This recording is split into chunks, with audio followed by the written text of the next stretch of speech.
How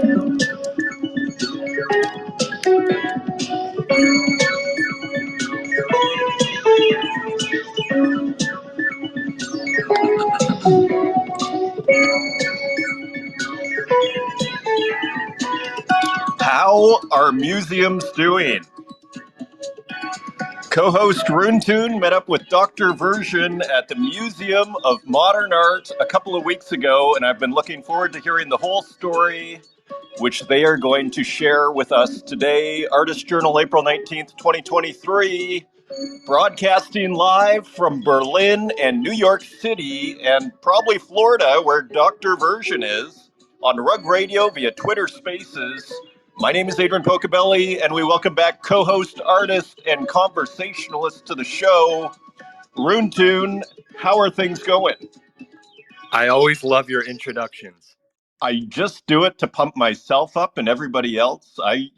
Half the reason I listen to media, back in Montreal, very short story, back in Montreal, I had broken up with my girlfriend.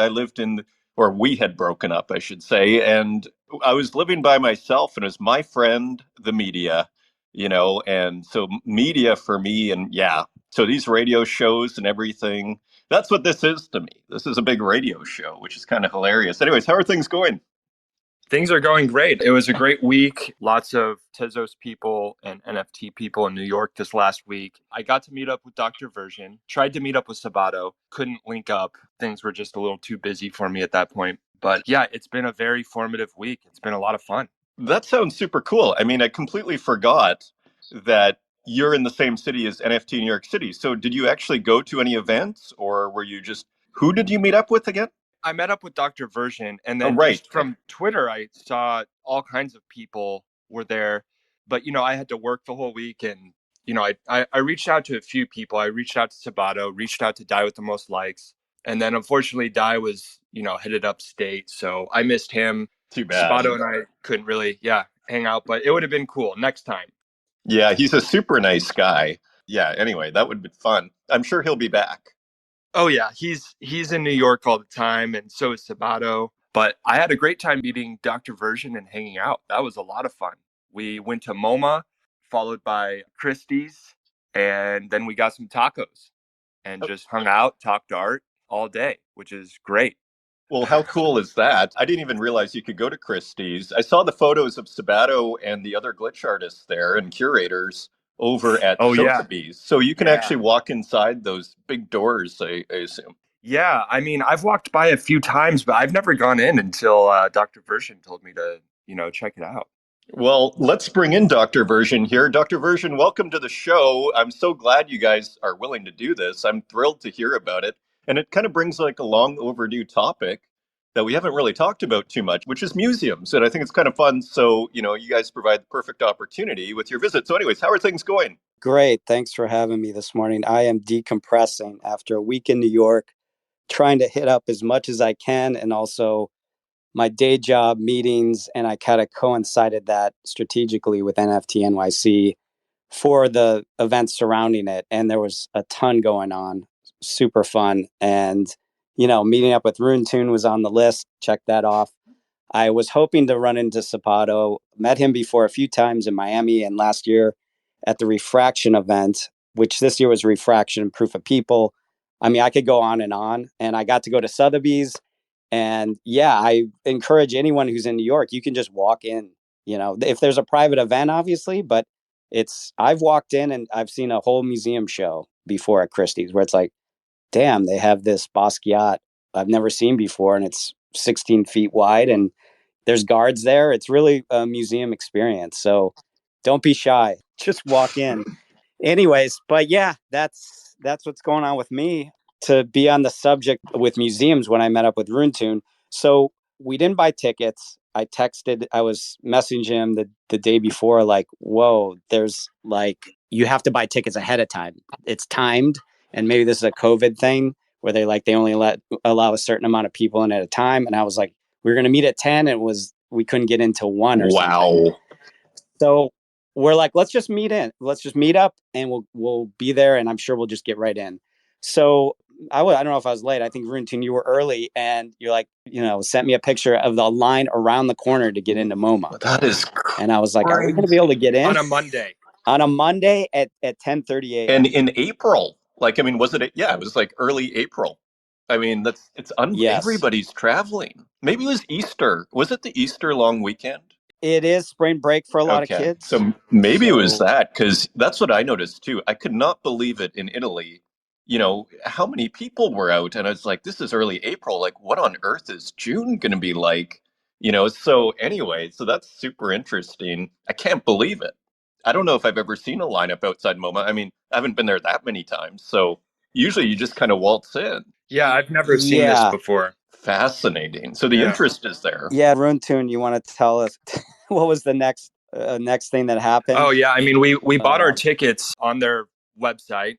They have time ticket slots, so even though it was 10:30, the earliest ones that we were able to grab were for I think 1 or 1:30, but we just, gave it a shot, went in, and sure enough they let us right in at 10:30. So that was kind of a relief.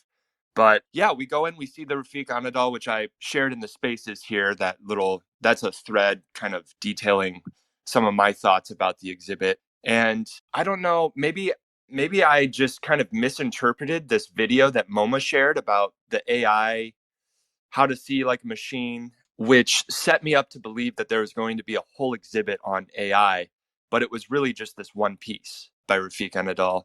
And the piece is impressive.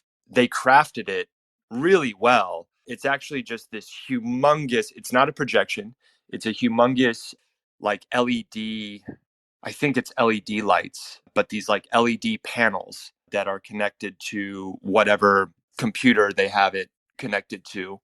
And it's just this kind of continuously morphing abstract digital work, which I was kind of confused by because, they set you up to think, okay, well, Rafik's kind of used the entire collection of MoMA images that are publicly available. It's a little bit over 138,000 images of basically everything in the MoMA collection. And, you're thinking to yourself, wow, it's 200 years worth of art and artifact. And this machine's going through all of that. And the way I understood it is that the machine was going to kind of take into account all this data, organize it three-dimensionally, and kind of fill in the gaps, or what it sees as gaps within each of these images, to create its own work of art or works of art that didn't previously exist. And that's a big undertaking. That's exciting. That got me really excited. But it's really just this one work of art. And it doesn't feel like it's taking into account the entirety of all these images. It feels more like singular. That was kind of the initial disappointment for me. I mean, at the time, Dr. Version and I were standing there, and it's really impressive. And we had a lot of fun looking at it. I think we were probably standing in front of it for 15, maybe 20 minutes before we moved on to other things. And it is impressive. And people were definitely flocking towards it. But the more I thought about it afterwards, the more my disappointments set in. I'd like to hear from Dr. Version before I say any more. Sure. Yeah, go for it, Dr. Version. Any thoughts? And I'm just a quick aside. I mean, I've read that there are all these paintings put in, but at no point does it look recognizable. I don't know if it was ever recognizable to you guys. There were a couple points in its transformation where it felt like, oh, maybe this is a reference to like early Jackson Pollock or some abstract expressionism. But at no point did it like reference anything outside just purely abstract stuff. So in a sense, had you not like had the little write up, you might never have guessed. Is that fair? Right. I'm actually like, I mean, there's no way to know, but like, I wonder what my impression of it would have been if I hadn't been fed that information prior. Like, just here's a cool abstract work. No other context, no reference to all this other. I think it would have been a little bit, my expectations would not have been so high. Well, it's hard not to have huge expectations with a show like that. Dr. Version, you've worked a lot in video. So, what are your thoughts and when you saw it? Because you work pretty abstractly too. So, what are your thoughts on it? Well, first off, I saw a lot of screens last week, and this is by far the most impressive. Just the quality of it, the depth, and the colors. And I would say if I'd walk in and not know anything about it, like I was just going to MoMA, I would be blown away. I mean, it's visually, it's captivating. And I think a lot of the screensaver stuff that people are saying is like maybe shows their just interpretation of how they've seen screens in the past. Like, you know, just to say something conceptually about it, that they're taking all these images, it's kind of like this giant sampler of, and sometimes I think making the connection to music, that the best samples, you don't know what they are, and they're a bunch of samples together and it makes this other thing. So this is that on steroids and some crazy science fiction level. But I think when I see a work of art, I'll look at it and I won't read anything about it. I don't care until I get drawn into it, and then I'll dig further. So I think as you dig further with this, what it's doing, it's pretty crazy. But I would say if I didn't know any of that, I would still love it. It is a little bit Epcot Center level, if you know No, what I sorry, mean. sorry. What did There's you say? Epcot Center, like like a theme Yeah, park. Like you'd yeah, walk yeah. in and Totally. and and and be like, wow, this is something that maybe it doesn't have the edge or grit, but does a work of art need to have that? Right. It has a meditative thing, like maybe looking at a Rothko or something, but very much futuristic feeling. Interesting. It does have a bit of a cotton candy sort of feel to it. Like here's the thing for the general public to, where everybody can enjoy it from, age 2 to 92. And that's actually kind of commendable, actually, if you can make a work like that. But on the other side, sometimes, as you say, there's kind of I guess the word would be novelty. There's a sense of novelty about it in a negative sense, like, oh, here's the latest kind of shiny object, here's some AI art, and we make a big, as Jerry Saltz put it, just a big lava lamp, so to speak. Now, what do you think about that? I mean, to either of you, what do you think of that criticism? Do you think it's just, and I think maybe Dr. Version, you mentioned, like, referring to how people see screens traditionally, like, I guess you disagree with his assessment. I didn't read the criticism beforehand, but Dr. Version told me about Jerry comparing it to a giant lava lamp. And so while I was at the museum, I was very much against that assessment. And then later, when I went home to read the criticism, on the one hand, I felt, okay, yeah, Jerry's maybe a little bit right.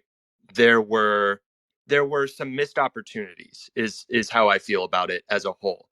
I agree with Dr. Version. The thing was the most impressive digital work that I've, in terms of just like scale, craft, all of that. It was fantastic.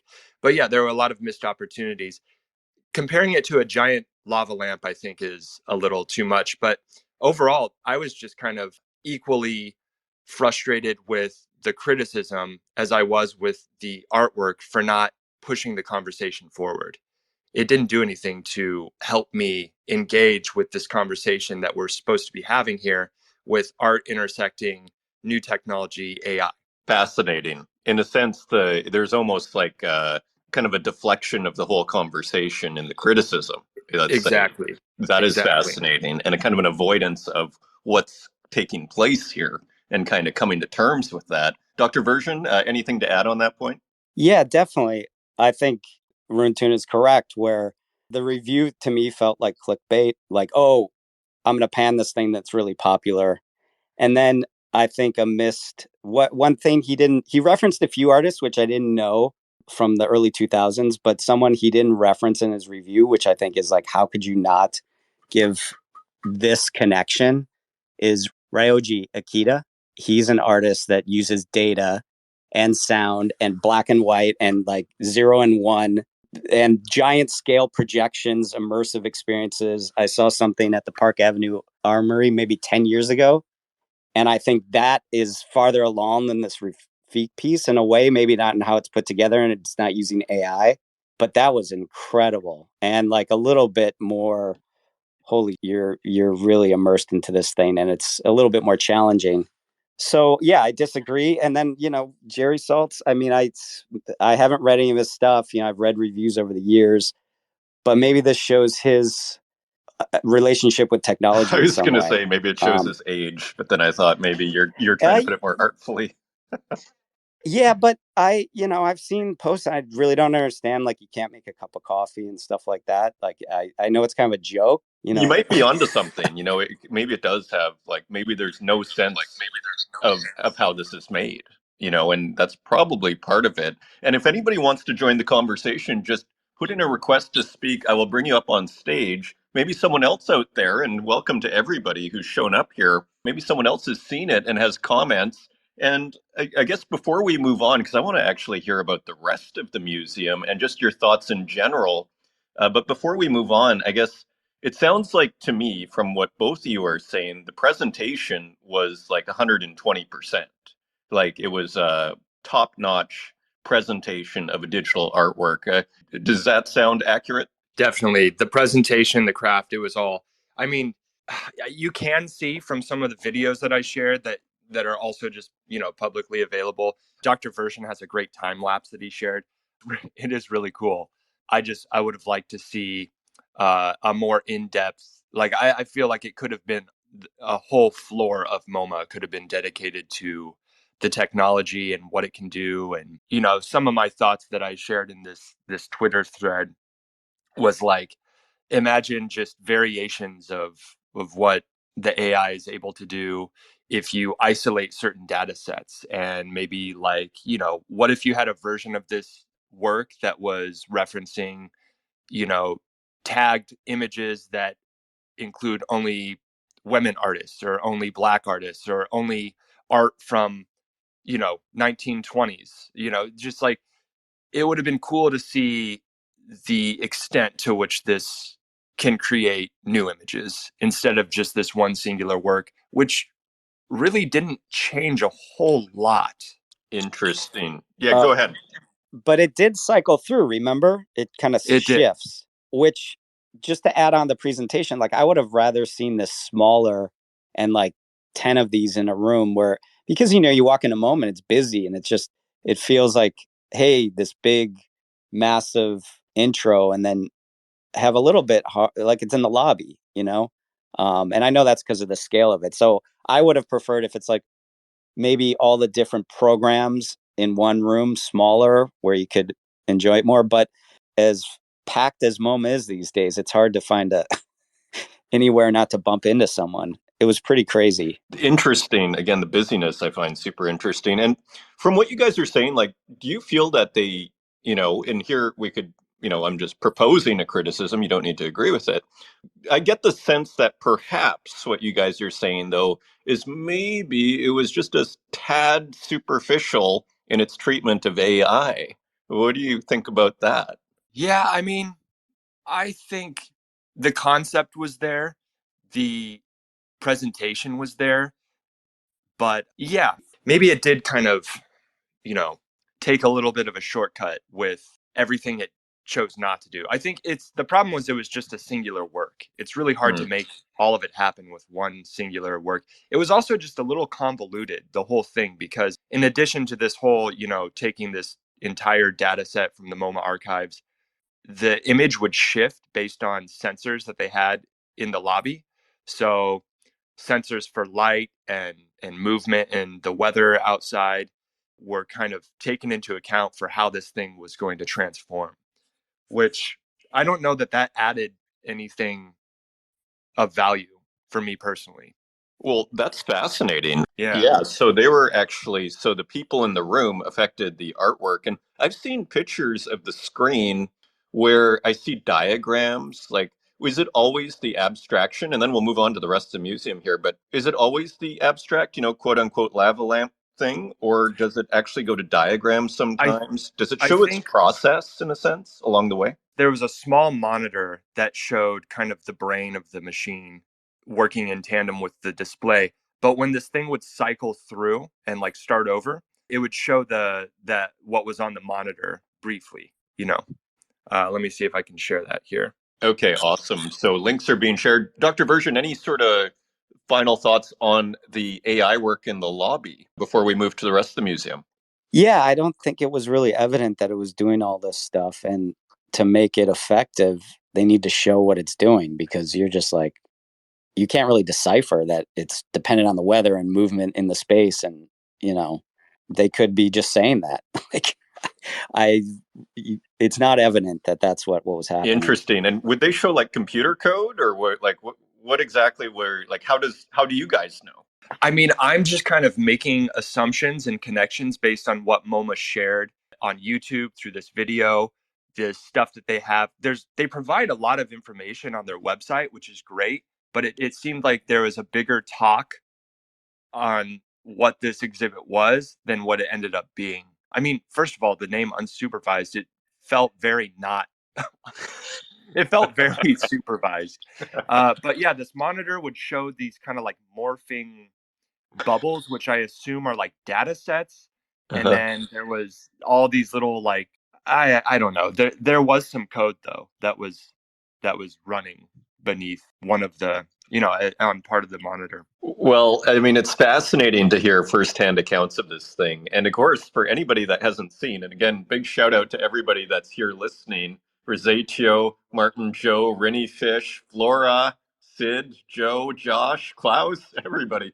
Welcome. So, for everybody who's just kind of imagining it, it's just hard to imagine. I think it's one of those things you probably just have to see in person.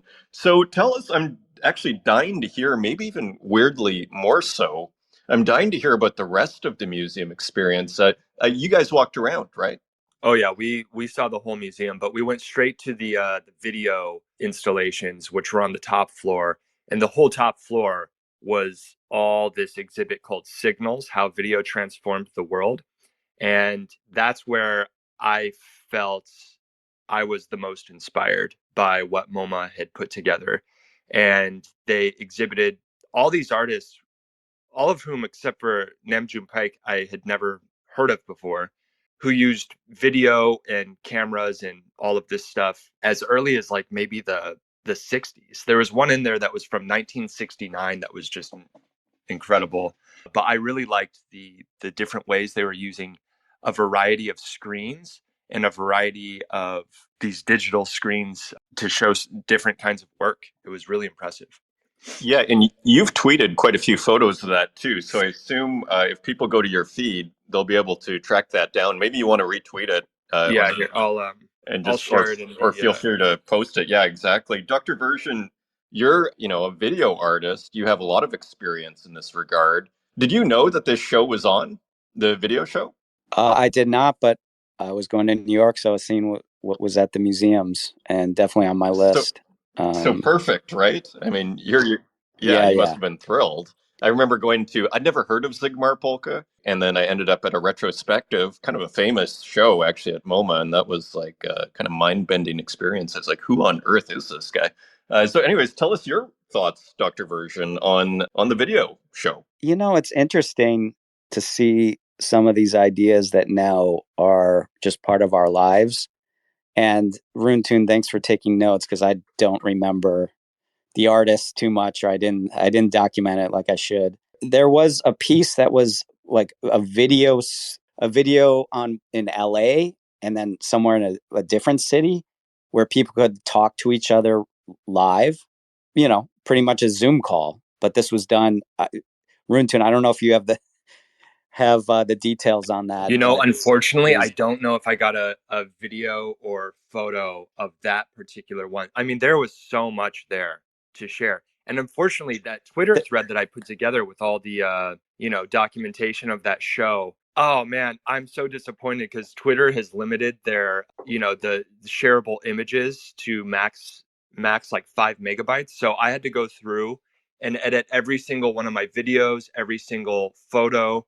So unfortunately, there was a lot that I wanted to share that I couldn't. And next time, I'm just going to go through with my phone and skip the nice camera that takes, very large photos and videos. But I do have quite a bit that I was able to share. That is hilarious. That's It's classic, actually. Sometimes just the lo-fi tech is the best in terms of it's the most practical, shall we say.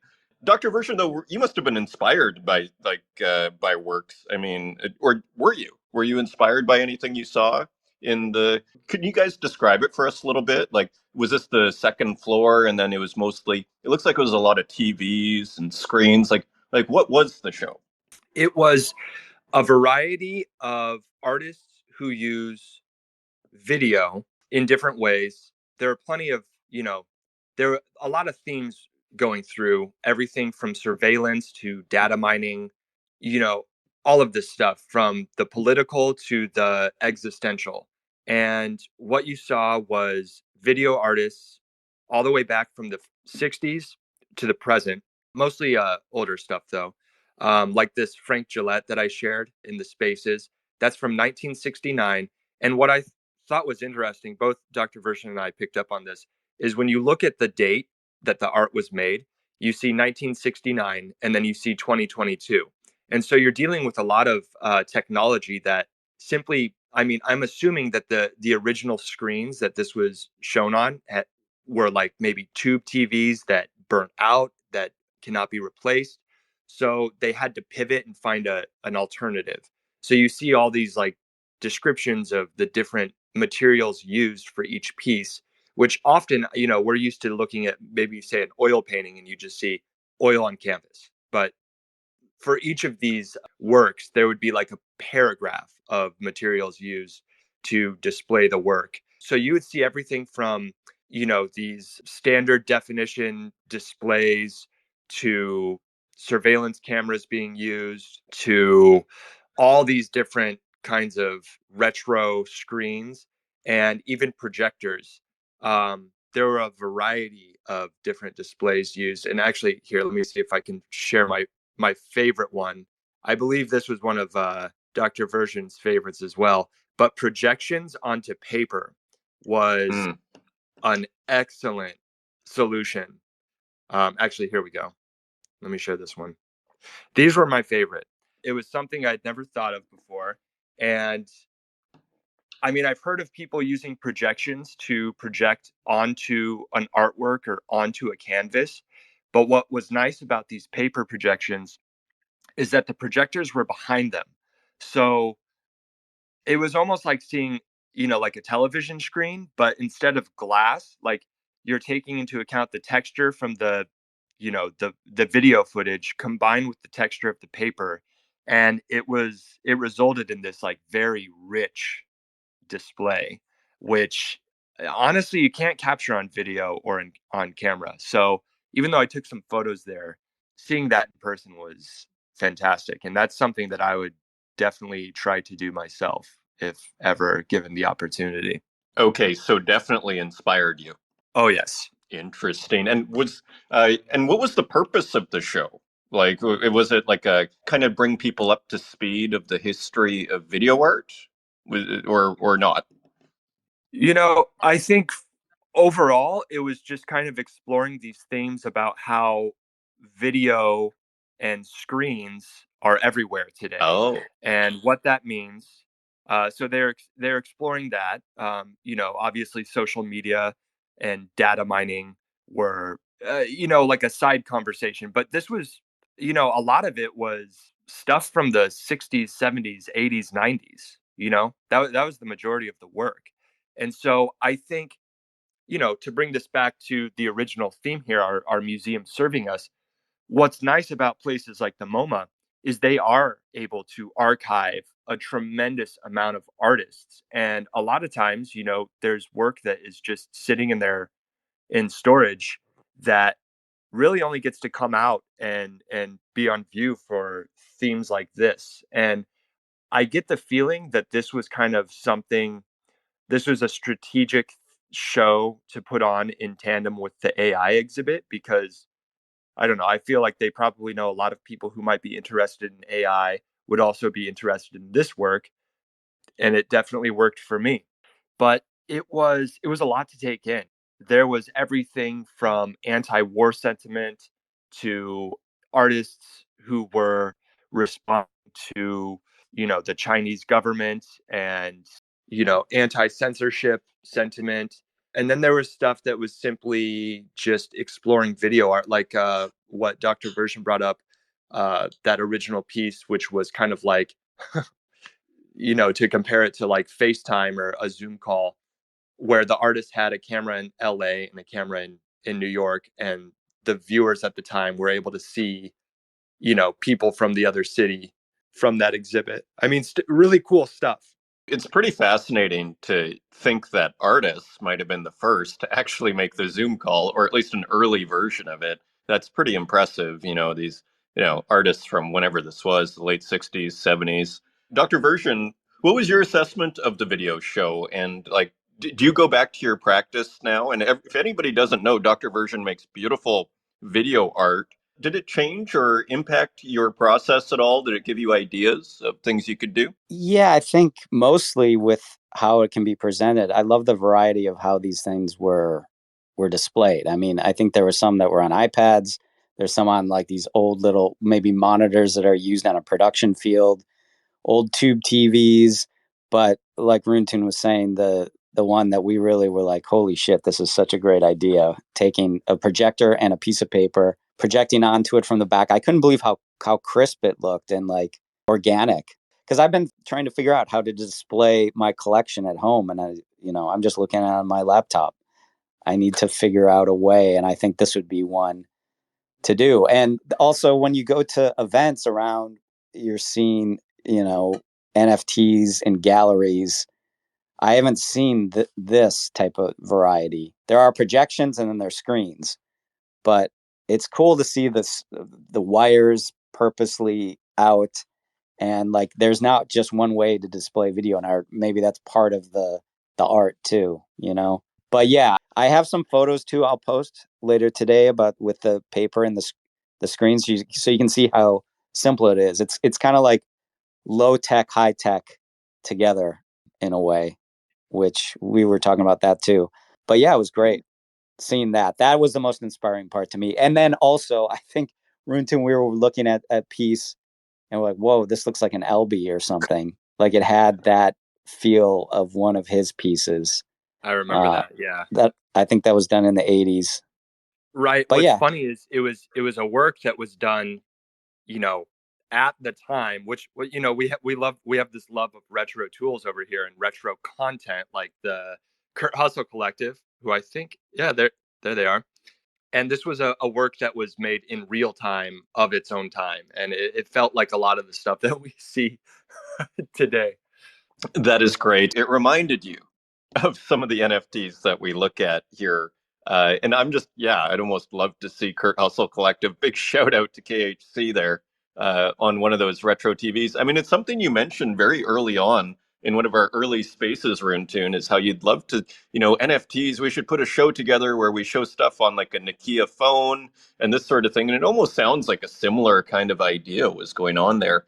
Any final thoughts on that before? And I assume you guys went to the rest of the museum. I mean, what else happened? What are other highlights of MoMA and even Christie's that you guys went to? Well, Christie's was in the middle of installing a show, so we didn't actually get to see a whole lot there, unfortunately. But the rest of MoMA, I would say, the other floors were very, very crowded. And I think at that point, we were just kind of going through and seeing all the modern works, the La Demoiselle d'Avignon, the Picasso. There was some, classic Van Goghs, a bunch of surrealism. But at that point, we were just kind of like perusing and enjoying. I think it was the signals, the video installation, which was where we really absorbed what the museum was offering. After the video installation, I was kind of like saturated. My brain can only it maxes out after a certain point when I'm in these huge museums. But yes, definitely, I was thinking the whole time I was in the video installation floor about that desire to see NFTs displayed in a larger variety of ways, and this was contributing to that greatly. Interesting. Well, it sounds like it informed, and like if you ever do put a show together of that kind, it sounds like you have a few more ideas in your pocket. Dr. Version, what were your thoughts on the rest of the show, the rest of the museum, and was there a glitch? I'm just kind of curious. Like this sounds like a kind of exhibition, the Signals exhibition, where there'd be maybe some kind of glitch, maybe a borderline cases of glitch, or did that come up at all in the museum? There actually was something that was kind of glitch like. Let me share the video.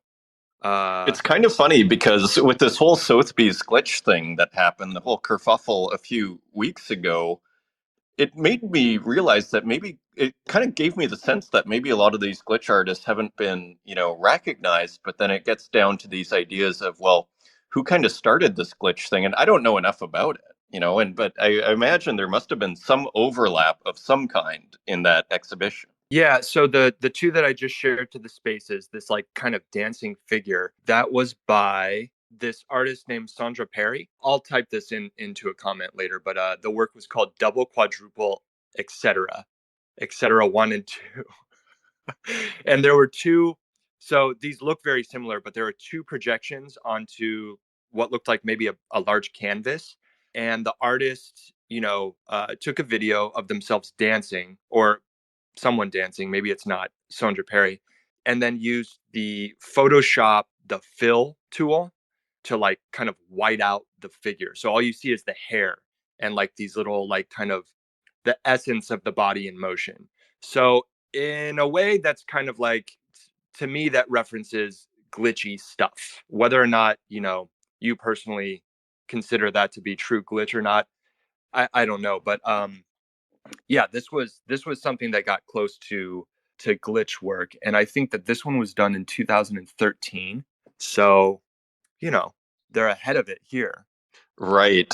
So, and Dr. Version, what were your thoughts? And just on the museum in general, I mean, what's great about you guys is you both, like, Roon Toon lives in New York, Dr. Version lived in New York for what sounds like at least, maybe a decade or two, maybe longer.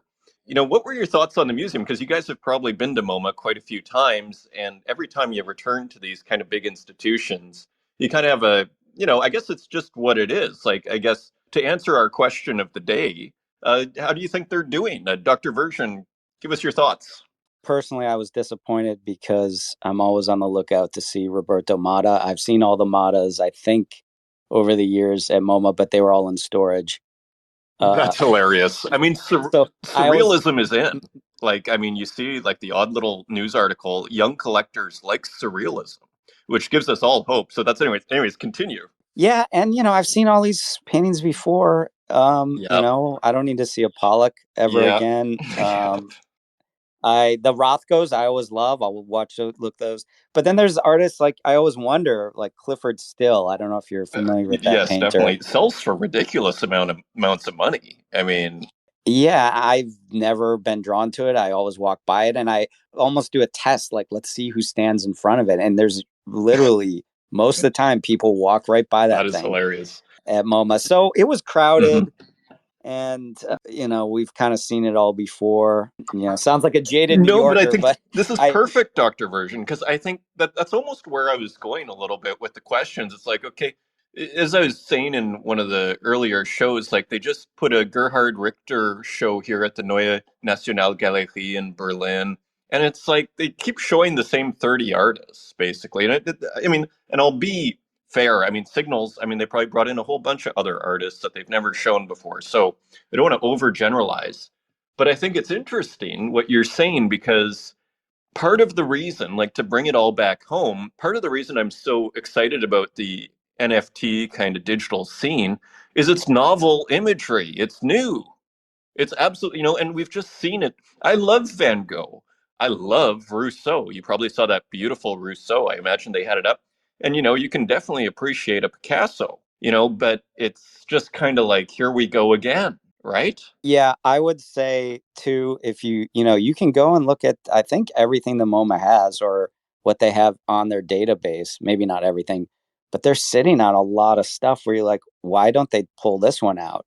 Is it because the tourists, they come to town and every gallery or museum, they all need to have those artists to get the tourists in? Like, we need to see the Van Gogh, we need to see the Pollock, we need to see, and I just think they have a lot of missed opportunities. And then seeing a show like this, TV as a medium, it's like Roon Toon was saying, wow, we get to see some of this stuff that doesn't get to see the light of day. But I think they can. Living in New York, I was there 25 years. They definitely can mix it up a lot more than they have. Well, to your point, it's almost like it's, as you were saying earlier, it's almost like these museums have become theme parks. Yeah, and that really is kind of the problem. Um, I mean, I think that they have the power to do a lot of things, and this Signals show was proof of that. it's just unfortunate that we don't get to see a lot of that stuff more often. And to your point, you're absolutely right. I mean, I think it is kind of for the tourists. Like they're never gonna put Starry Night in storage because everyone wants to go and see that specifically and works like that. But that being said, I mean, I know for a fact that MoMA collects a lot of artists, a lot of unknown artists. I know people personally who have their work collected by the MoMA, but it probably won't ever be on display until a specific show opportunity happens, like Signals. And that's really the way in which these huge institutions are serving us, is that they are holding on to these vast archives of artwork. It's just too bad that we don't get to see it more often. It's an interesting conundrum because, and to sympathize with them and welcome everyone who is tuning in here. Sabato, I've sent you an invite. If you're able to talk, it'd be great to hear your reflections on New York, which is kind of part of the topic of the day here. So, if I was to go to New York, I might be disappointed if I can't see the Rousseau. Oh, they put the Rousseau in storage. So, I sympathize with their conundrum. Like it's almost like maybe they did it as best they could under the circumstances where, okay, we put a new show here and then we give the people what they want, like because people don't want to go to New York and not be able to see their Demoiselle d'Avignon, to your point. So maybe they're actually doing a pretty good job. But I mean, Dr. Version feels that maybe they could mix it up. So anybody is welcome to join us on stage if you have a question for Roon Toon or a comment or anything. I've sent out some invites to a few people here. I don't know if Sabato's able to speak, but I'm pretty sure you saw the Rafik Anadol exhibit as well. Yeah, Sabato had kind of invited me to go to the MoMA when they were going, but I wasn't able to make it, unfortunately, which I regret. I wish I could have. I wanted to hang out. Excellent. Well, I have sent Sabato an invite. He may be at a laptop right now. Oh, he is on stage. Okay, awesome. It's great to hear from Sabato. Sabato, how you doing? Hey, I'm doing well. How are you? Doing great. Congratulations on your Sotheby's situation there. That looked awesome. I mean, definitely, as you put it there in a comment, a highlight of the year for you. Yeah, that's been like really surreal for me. And it was like really surreal to like go down to New York and go to like the Sotheby's headquarters and like kind of just like see your work in the space and see a panel. And that's where I met like Danya for the first time, even though I've like known her for like 10 years through the Glitch Artist group. I never met her in person. So it was really kind of funny that's like, oh, I finally met you at the Sotheby's panel. And same with Rosa Mankman. I met her there too for the first time, and a few artists like Ellie Pritz, and I met collectors too there. It was really a wonderful experience. Yeah, it sure sounds like it. And it sounds like it all came together very quickly for you. Hey, like, I mean, a month ago, did you know you were going to Sotheby's in New York? No, it was like a 10-day turnaround kind of Wow. thing, and I already That's impressive. yeah, and I had like stuff for expanded art show and some other kind of New York things that I had to do as well. So it was like kind of a crazy unhealthy crunch for a few days. And I'm glad it's over. So tell us the highlights here. I mean, we were talking about the AI work in MoMA. You went to MoMA too, right? Actually, I did not get to go to MoMA. Oh, too bad. Oh, bummer. Like that Friday, I was only in New York for a day, and I went to the Sotheby's thing, and I went to the Whitney. I didn't go to all the Whitney, but they had a free room on the first floor where they had some new media works by like Zach Blass and I can't remember who else. Oh, there was an Aurea Harvey piece, which was really awesome to see like in real life.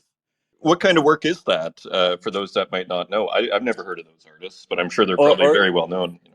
So Aurea Harvey does, and she's on Tezos and ETH too. She does a lot of like 3D sculptures, Mm-hmm.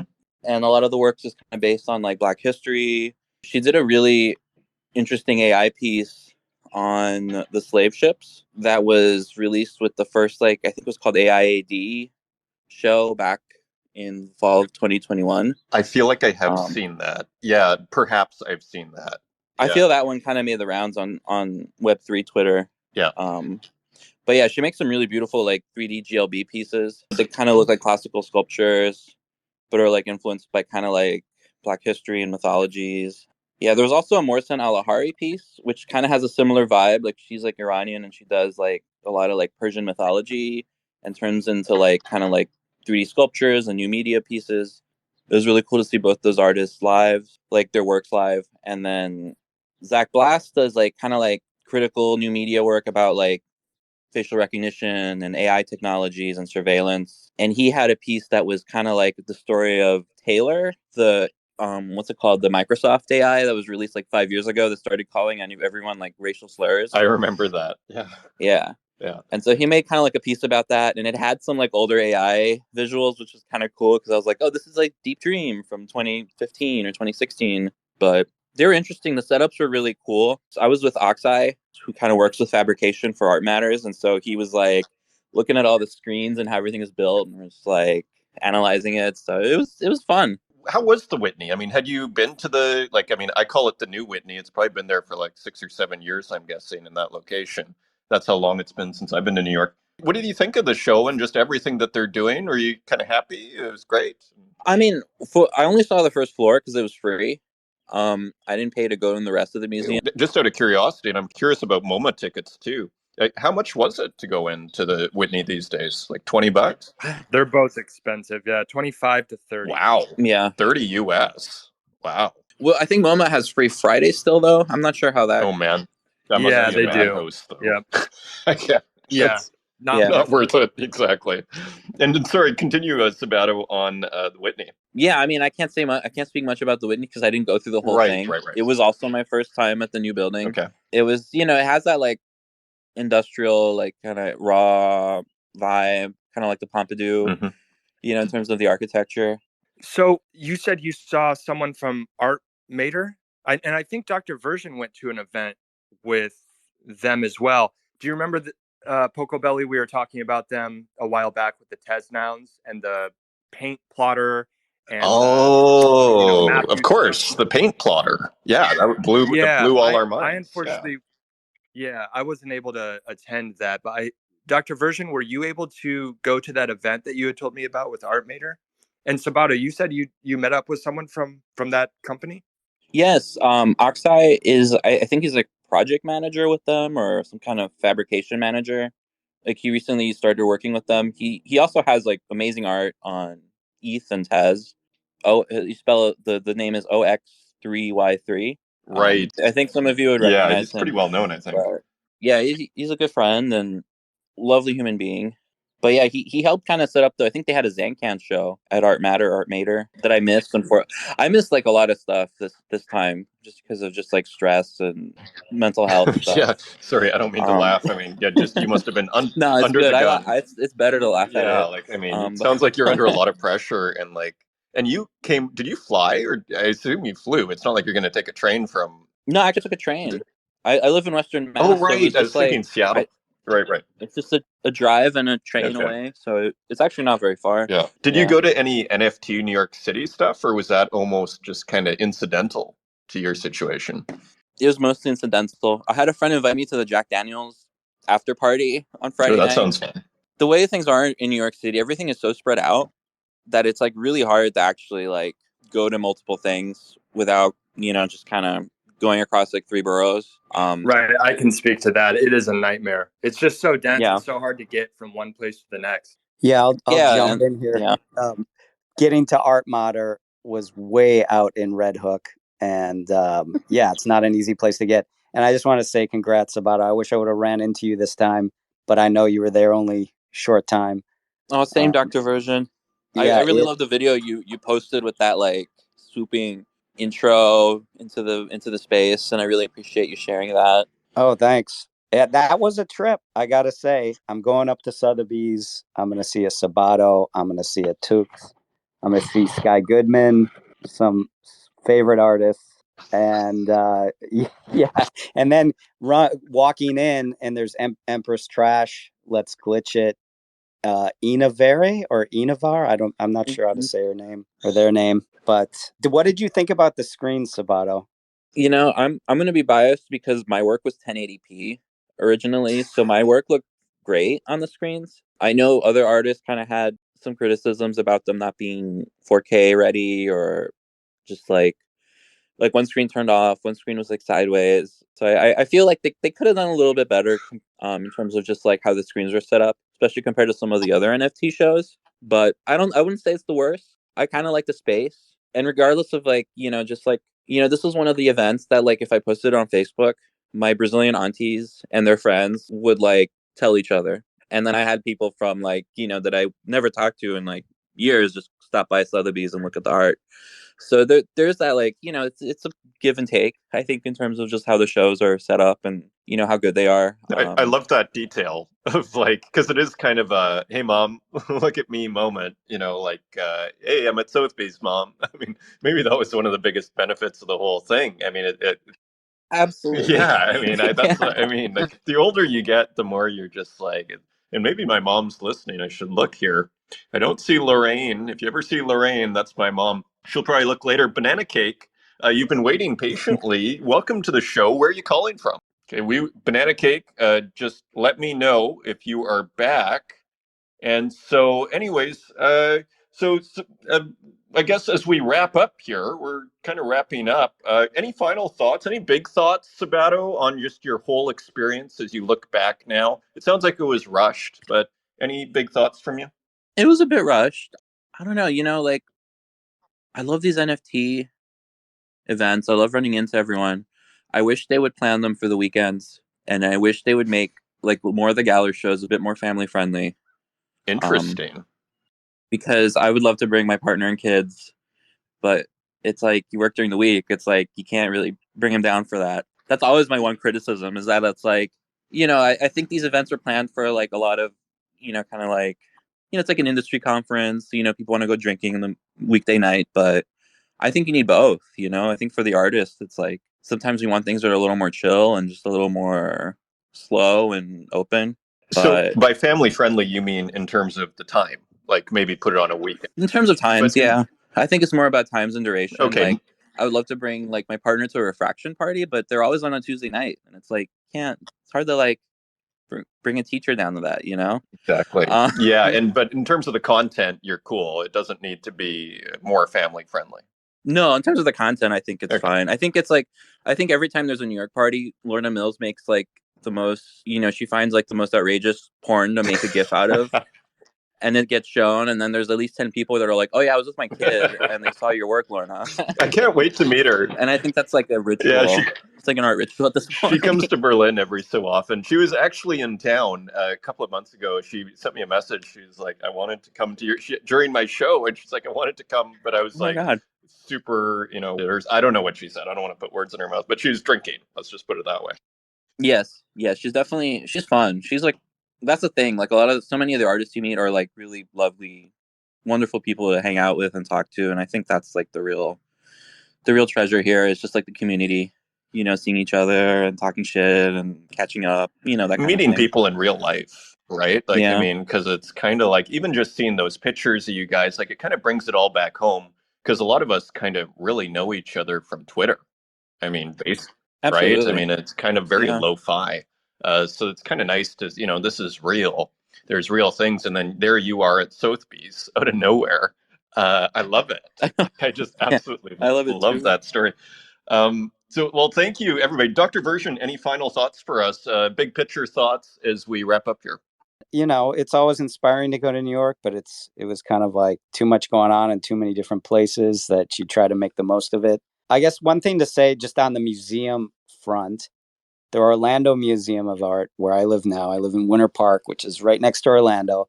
They have, I still think they have on an NFT show where they have like, what is an NFT? And it kind of schools the whole public about it. Let me see if I can remember the artist. Jake Fried, Grant River, Yoon, and like four other people I don't remember. But I don't know how well that museum is doing. If anyone's seen in the news, they had displayed a bunch of counterfeit fake Basquiat's last year and got a lot of heat for it. And I think people got fired. Really? So On I don't know. purpose, or did they mistakenly? No mistake. Someone didn't do. Someone Wow. wasn't paying attention, And like, or I would have loved to see. I wish I would have saw the show because I would be like, That'd be amazing to see a fake Well, Basquiat. See if I could have spotted it. totally. Can you spot it? I mean, the thing with Basquiat, and I don't know if I'm pronouncing his name right, but like what's so surprising when you go to the shows is how many of these works are painted on like a whole bunch of wood like nailed together. Like, I mean, oftentimes they're not even canvases. So I think might be kind of a tricky guy. I think the style might not be, so tricky. We see it with there's a lot of Basquiat influenced artists out there. So it's not shocking to think maybe someone could maybe imitate the style a little bit, but the canvases, quote unquote, might be the hardest part. So you never saw that show, but that's really interesting. Roon Toon, any final thoughts for us as we wrap up our talk on museums and New York City?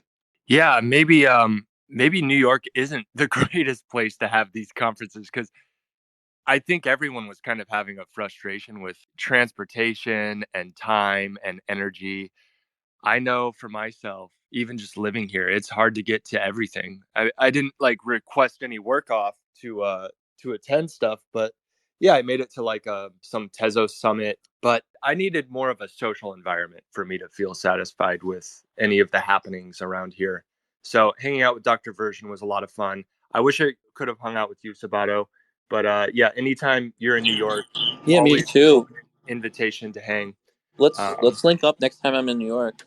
Yeah, please let me know. Well, that sounds great. And it sounds like New York. A final question here for you, Roon Toon. Is New York really crowded these days? Like, has it been for a while? Like, what's the deal on the street in New York right now? I mean, yeah, it's definitely very, very crowded. Just being anywhere uptown, like it was packed. And I think it's just, it's the springtime, nice weather. Like New York is kind of a miserable place to be when it's bitter cold or very hot. So like if you visit in July or August, like forget it. I've done it.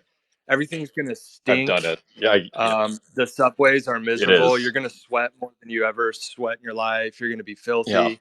Um, I ride my bike as much as possible. Like I try to avoid the MTA as much as I can, because you're gonna run into some unsavory experiences. Sounds like the Um, Berlin U-Bahn on steroids. Like, I'm on the U-Oct here, and it's pretty intense, but I can't yeah, imagine. I imagine that thing probably runs a little bit more It smoothly does. It does, than actually. than our metro I'll give it system. credit for that. Yeah. Well, fascinating and hilarious. And thank you, everybody, for attending. Thank you, Dr. Version and Roon Toon. And thank you, Sabato, for coming out here and sharing your thoughts on everything, your guys' experience in New York, and just thoughts on museums in general. Thank you, everybody, for listening. And check out Dr. Version. He's going to have some photos. And until next time, take care.